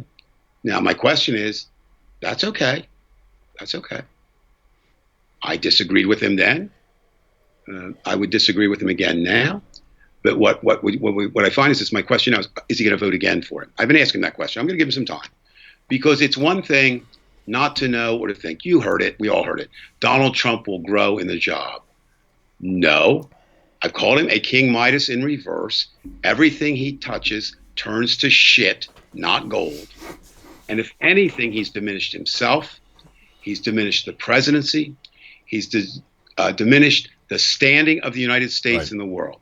Can you, again, people, close your eyes and think with Ronald Reagan, with Dwight Eisenhower, with Gerald Ford, with George Bush Sr., with little baby Bush, we diminished him. Can you conceive of the world having a meeting about something and not having the United States there? I couldn't, but it's happening now. Nations are banding together, and we're not there. So don't tell me about American exceptionalism. Yeah, we're exceptional now. We have more guns than anybody else. We have the worst number that you could possibly have, because we were last, because Donald Trump, being Donald Trump, really thought, Brian, and I'd love to ask him this directly. I don't know if he'd tell me an honest answer. I really think this is true. He thinks if he lies and dissembles and doesn't think it's real, that it's really not. Well, guess what, Donnie? You've met your match. This virus doesn't care. Right. It doesn't care whether you're a Republican, a Democrat. Now, I can understand it. If I were a Black American, I would be so angry right now. COVID is killing an inordinate amount of Blacks and Latinos. Why? Not because it seeks out darker pigment. It seeks out those in poverty who loose have the way. I couldn't argue with this guy Human. I'm seeing a lot of stuff up there. Yeah, it's all true. So I'm not going to argue with him. But sort of a revolution, and we could talk about that one night too. I don't know how you get around it. I want to get back to something you said earlier, because I think it's very important, especially for me. I think you have to temper whatever your opinions are with reality. Again, I have no problem ever admitting. In 2016, I backed Bernie until the day that it was clear that Hillary was going to win. And then I said, I don't want any Republican, but I didn't. At that point, I still wasn't sure. I didn't think Trump would win, but I did. But I voted for Hillary. There was reasons. My wife and I both worked for the Obama campaign down here in Washington, but then we were in Atlanta. There's other reasons. It wasn't, and Hillary wasn't my first choice. I think she would have made a far better president than Donald Trump. But I believe Genghis Khan, dead as he's been for already centuries, would make a better president than Donald Trump. So that's not a high bar. Dave, if I can interrupt again, because Daylene from Oklahoma. First of all, hello, Daylene. Daylene's Hey, wonderful. Daylene. I like Oklahoma, too. Right. The home of James Garner, believe it or not. Famous actor. He's dead, but he's a great actor. But she said, why isn't the stock market crashing with the closures, the social distancing high? Well, I'm just going to tell you right now, if the simplest answer, the stock market is for the rich. You'll notice that it's really the only place for them to go. They're not going to make any money in savings. So it's the investments. They're playing games. It's not part of us. It's all bullshit. And I'm sure, Dave, you wouldn't disagree with me on that. Oh, no, God, no. I think there's two economic indicators, one for the rich and one for the poor. And the stock market is for the rich. Okay, you're absolutely right, Brian. Now, it's interesting, your question. I really liked your question, because that's troubled me, too. It made no sense, right? Because I don't understand the stock market. I understand going to the casinos and gambling there. I don't understand. And that's all it is. It's just gambling in the stock market, legalized gambling. A little bit easier maybe to make it than the lottery or, rolling the dice, but it's still gambling.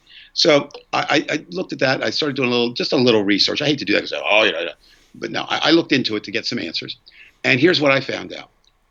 One is the stock market covers many things. And right now, the tech stocks, Google, Facebook. Who even heard the word Zoom? Here's what I knew about Zoom. You remember that old car commercial? I don't know if it was a Mercedes or something. Zoom, zoom, zoom, zoom. Right. The kid turned his head. Nobody knew what that word was. Now everybody knows what Zoom is. All right. Amazon. I want to call him Jeff because I want to make him my best friend.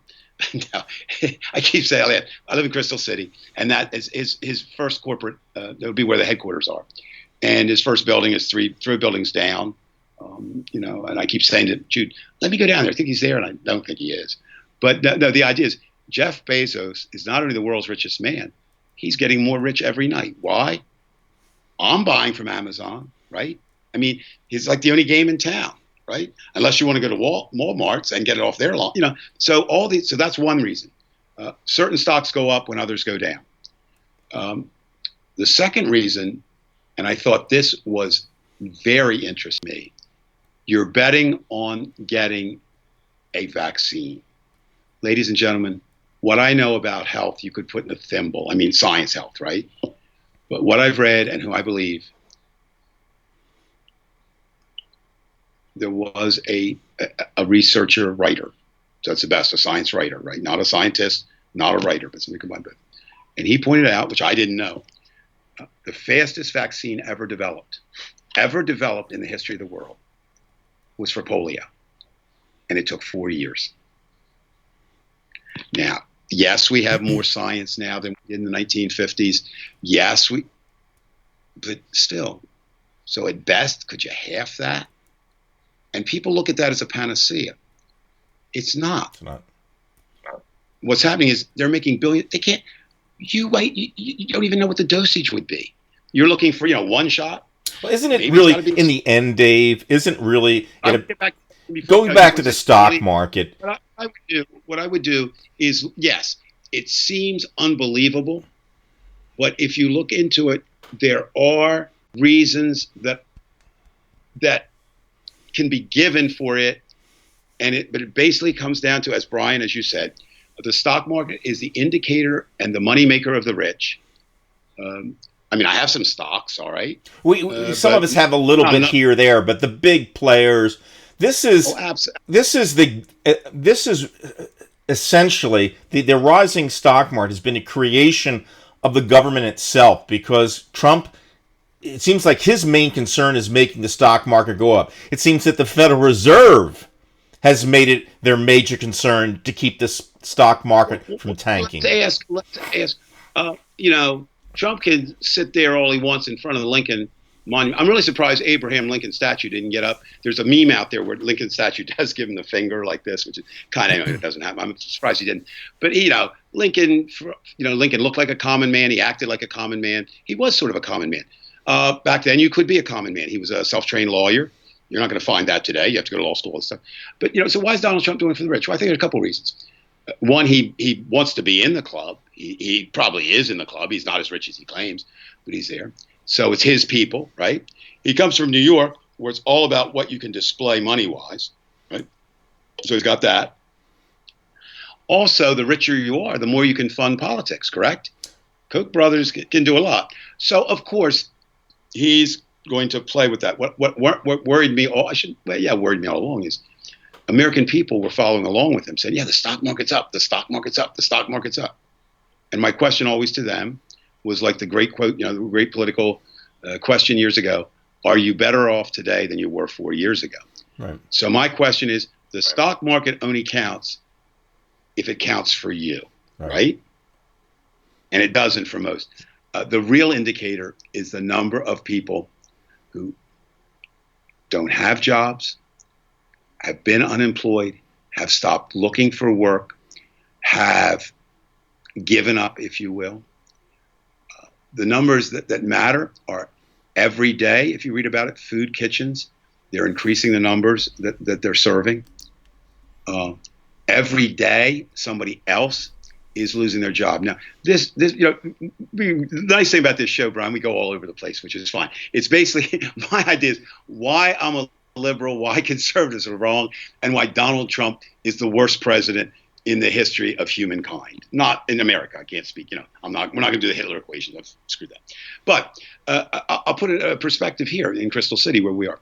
We have 184 eateries. Very blessed for someone who likes to eat like I do. Now, because of the nature of where I live, 22,000 of us live in Crystal City, but every Monday through Friday, right? 60,000 join us who work here. Of that 60,000, I would bet the $4 that I have in my wallet and double down that there's less than 1,000, a lot less than 1,000 now working. Now, that doesn't mean they're unemployed, right? We have Boeing, we have Lockheed, we have PBS. My neighbor is Bert and Ernie, but they're working from home, right? So they're not coming in here. So many of the restaurants said, well, especially those that, closed, did whatever, but some didn't. They're doing the takeout. And I was doing an article on there's four guys who have actually a nationally recognized sports pub right down the street. Now, anybody out there like me interested in sports, it's kind of a cool place to go. There are 3 stories.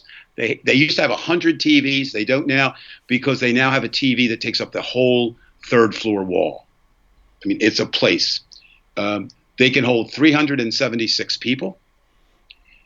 And currently there are no people there. They have 75 workers, currently 4 still employed there.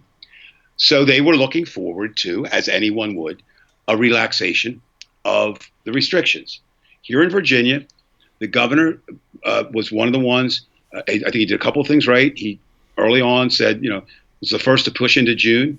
To my knowledge, he was the first governor to say it would be June 10th. We've been dealing with that.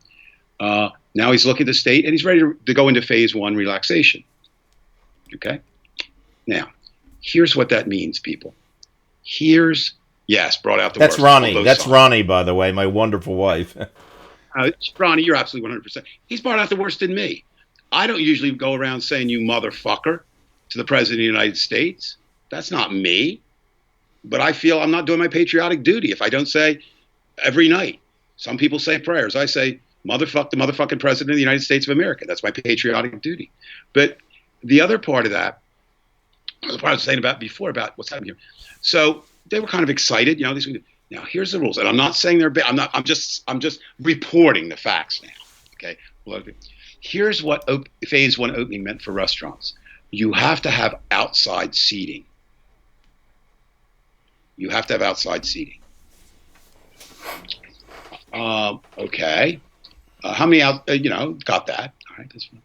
So I don't know if any of you have ever eaten. We have a Ted's Montana Grill here. Relatively large place, right? They're pretty big. But they have outdoor seating. They have 4 tables. I was talking there to the operator of Ted's, and that means they can have 2 tables, right?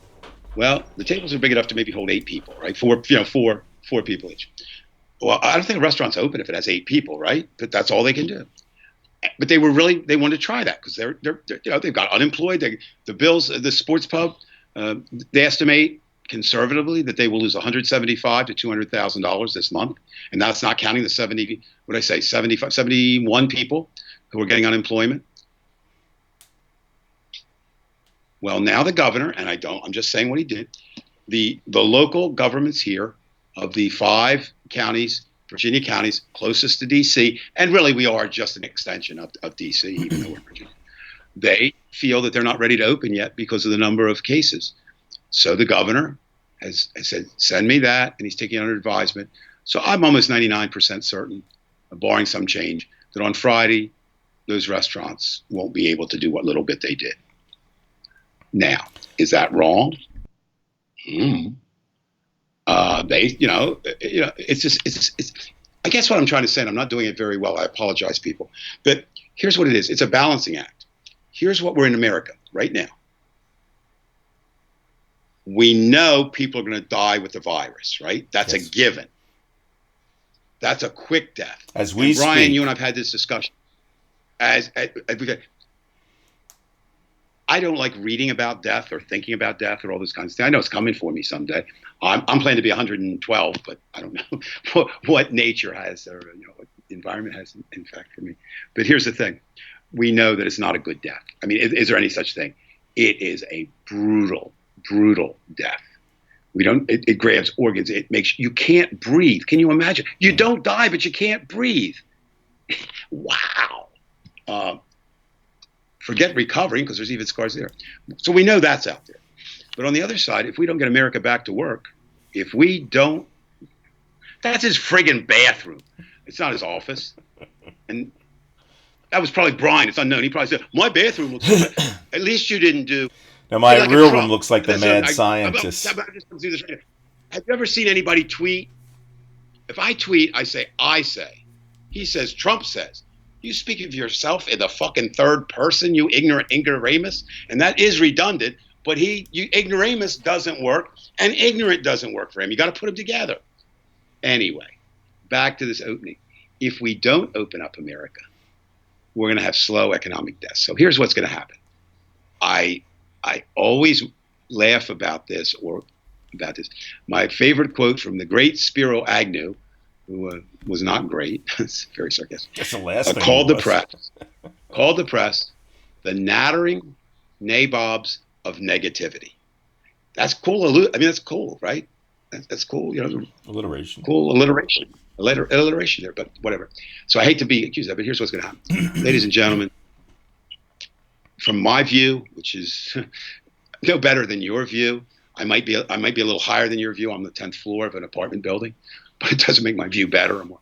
But looking at, we're going to be in this thing for a long, long, long time. And what I mean by that is the ramifications are hideous, no matter what you do, no matter what you don't do. Brian and I have both been teachers. Now we can be competitive like the president now. I re-upped, if you would, today. Now, I'm actually helping out with a project at my old high school. It's where Brian teaches. But the idea of it is there's no win there. How are we going to reopen with half the school? And that's basically the number everybody's saying, half the school. How do you open a theater with half? How do you open a Rolling Stones concert with half? I mean, it doesn't matter what you pick, right? Now, half, okay, you only need half the people that worked before. Where are they going to find jobs? That means half the people that worked before are not going to have work. Now, let's look at the big buildings that fund us, right? They're not stupid, these businessmen. And you could say not all, but they care a lot about that bottom line, right? I mean, that's true. That's one of the parts with capitalism wrong. It encourages greed. But you really think they're going to pay to have 12-story buildings when one will suffice and everybody else works from home? That's not so. The malls. If you do nothing else after this, look at that. Look at those. We're not going to have malls. Okay. Look at who's in trouble. The anchor stores. I agree, Anthony. And maybe we can do a whole show on that sometimes about social distancing, because I've been working. Let's just say a writer whom I work with on a project. Germany went back, and wow. Anyway, this idea of malls. America's kind of built on that, right? Cherry Hill Mall for you, right? We go to okay. Every freaking anchor store in a mall is in jeopardy. J.C. Penney's. What did they do this week, Brian? Do you know? I don't know. Did they declare bankruptcy again? I don't know. They declared bankruptcy under Chapter 11, which is protection, which is reorganization. But it's the first. It's the first step toward closure. The idea is maybe you can reorganize. What are well, if you don't have anchor stores, last I knew, dollar stores don't really hang out in malls, right? I mean, can you imagine? Oh, we lost Macy's, but we're going to get Dollar General. Okay. So, again, is it? Yeah, it's fucking gloomy, people.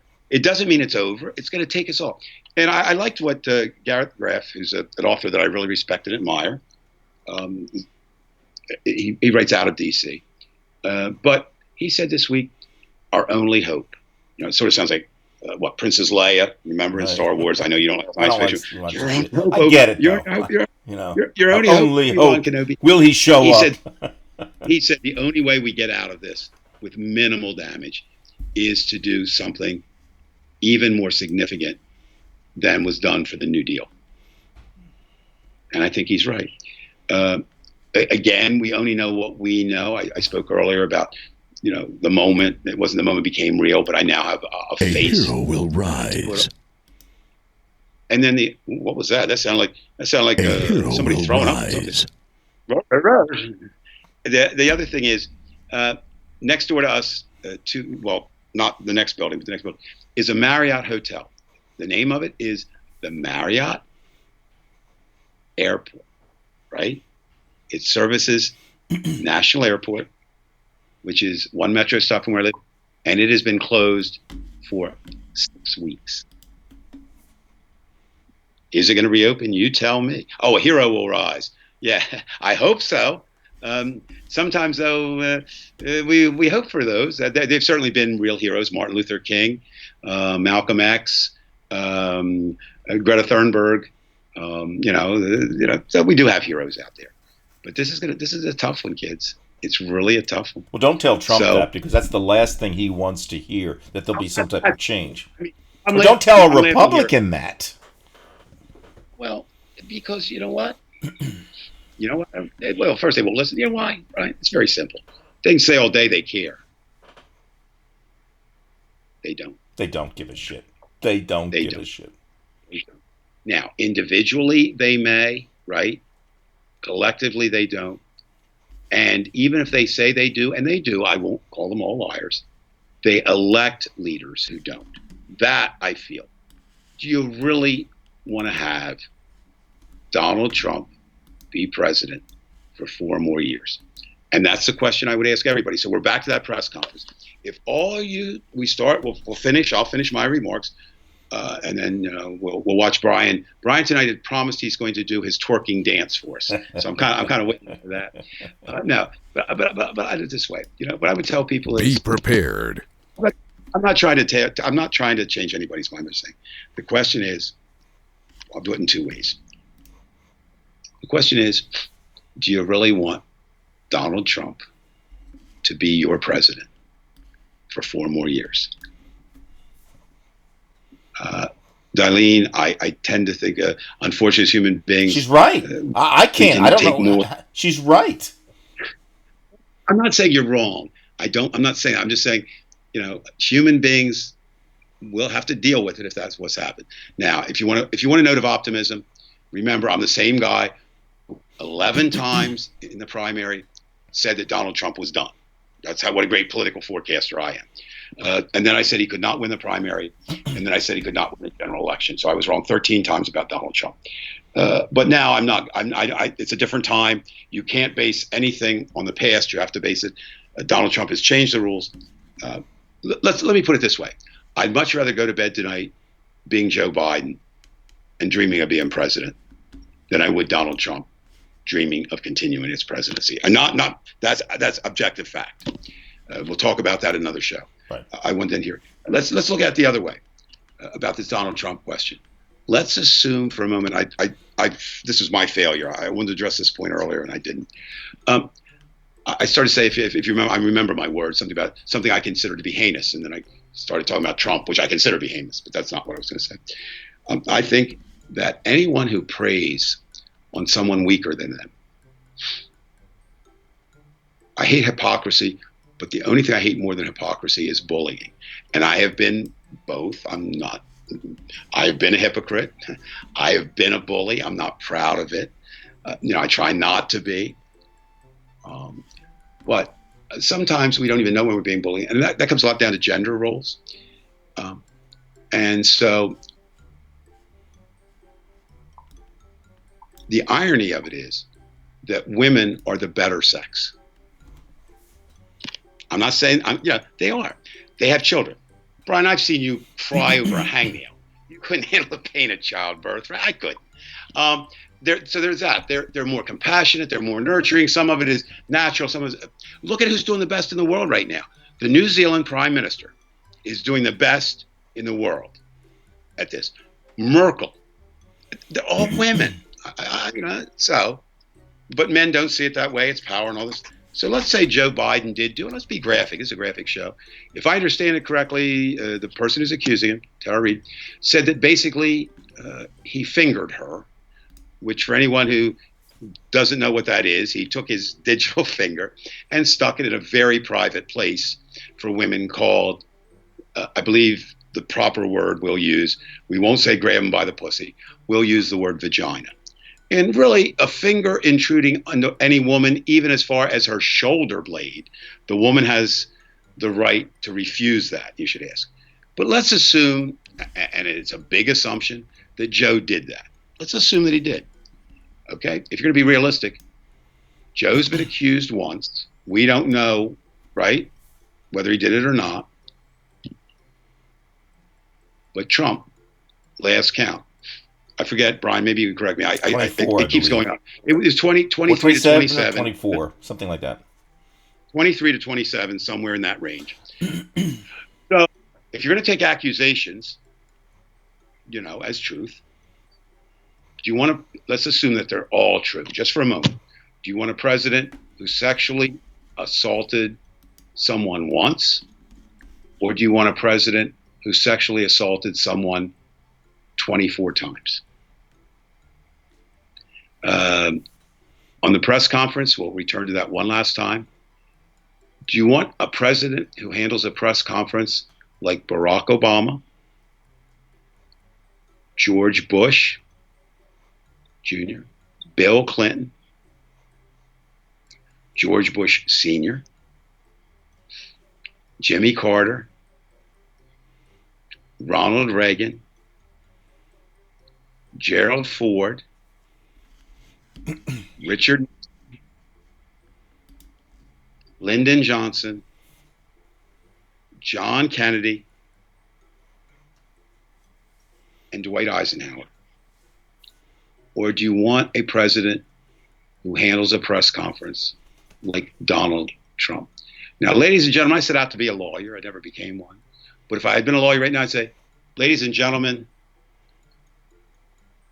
the prosecution rests. I think there's only one verdict that we can deliver to Donald Trump. We have to deliver it loudly. We have to deliver it convincingly. Donald, we don't want you to be our president. Brian, as always, it's been a lot of fun here. We're going to do this next week? Yeah, I think we will. We keep this thing going. Are you going to twerk tonight for the people? How many people out there want to see Brian twerk? You don't, but I mean, no, you don't want to see me twerk. And Brian, I don't think I know how to twerk. What? Do you know what twerking is? I do know what it is. Yes. Well, tell me then. What's twerking, Brian? Basically, shaking your booty. You can't shake your booty? Didn't you No. listen to KC and the Sunshine Band during the disco era? Shake, shake, shake, shake, shake, shake, shake your booty. No. Come on, No. Brian, you could do it for the people. All right, let's do this. I'll go on record if you'll go on record. If the American people will defeat Donald Trump in November, I will shake my booty with or without my underwear. I will do that. Darlene, thank you for being there. Anybody's watching, look, this is fun. I hope you get something out of it. If you do need to write in, tell the owners, fire Brian, keep me. In the case we have to half, I think I'm the better half. I know I'm better looking. I know I'm smarter. The one thing I will say about Brian, he's traveled to more planets than I have. Oh, finger puppets. I could do that. Human, I don't know who you are. I promise you this. I will use, because I used them once in an interview, I will use finger puppets next week. If you will tune in and get one other person to tune in. That'd be nice. If everybody could get one other One person, then we'd have double the clientele. You don't have to stay on. You know what, guys? You don't know this. Behind the scenes, Brian and I will still be talking until about 10:15, 10:20. We analyze the show, but I also point out ways he was wrong. I also point out ways where I carried the show. Those kinds of things. All right, Brian, you got the closure. I'm shutting up. All right. As usual, folks, I'm going to ask you, please subscribe to Divided We Stand. If you like what you saw, thumbs up. If you didn't like it, thumbs down. I don't care one way or another. Just as long as we have some interaction, we appreciate that. And if you have any ideas for shows in the future, please contact us. And don't forget, we are on Facebook. and I think you'll really like that. It's called the Divided We Stand group page. So no egos, just people who think alike, and are at this point in time, we believe that divided we stand. It's better to be divided right now than trying to work it out with the other side, because there's just no way back right now. And that's about that. And remember, Dave. 2 things. I said I was going to shut up. I can't shut up. No, you can't. Vote against Donald Trump and vote for Brian to twerk. I like that, men at twerk. I'm using that. Whoever just sent that in, that's classic. Men at twerk. Twerk. I might even open a page with that. I'm definitely going to write about it. So remember, vote against Donald Trump, but vote for Brian Weinstein to twerk. Dave, do you have a fascination with twerking? Do you want me to answer that question? Is it rhetorical, or are you? No, really it's. I mean, look, I know you like Stormy Daniels, but honestly, I do. is it you find that? Look, people, I want to get off with asking this intriguing question. I knew about twerking. I wasn't following it, and a young man. Anyway, it's a long story. I won't do that part. Wanted me to take him out for his 30th birthday to a gentleman's club that's right across the street from my house. Now, I've frequented a few gentlemen's clubs in my time, so I know a little bit about it. We went over there, and what I was amazed at is every one of the young ladies, that was the main thing they did. When I used to visit more frequently before I was married to these clubs, it was all about a higher area on the body, right? Now it's about that. So twerking is certainly part of culture. So yeah, do I have a fascination with it? No, but it's like everything else. I love pop culture.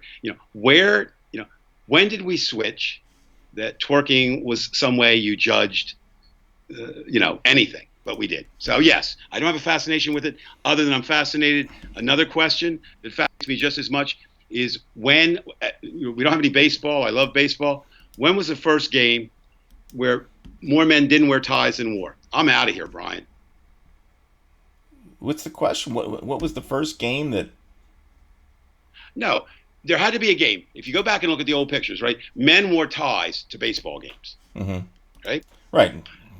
There had to be one game where more people didn't have ties than had ties. It wasn't one day everybody takes their tie off, right? That's a cultural change. What I'm saying, Brian, is I'm interested in cultural changes. Twerking is a cultural change. And we're going to have a lot of those through this. A cultural change I'm very much interested in is getting rid of Donald Trump.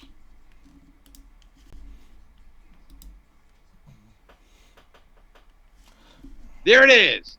All right. We'll take you out on that one. There's Brian. Listen, ladies and gentlemen, I know this for a fact as he takes us out. Brian is learning to twerk. Yes, he is. He is getting an online representation. Brian, this is you're losing your PG rating. Okay. That's. See ya, folks.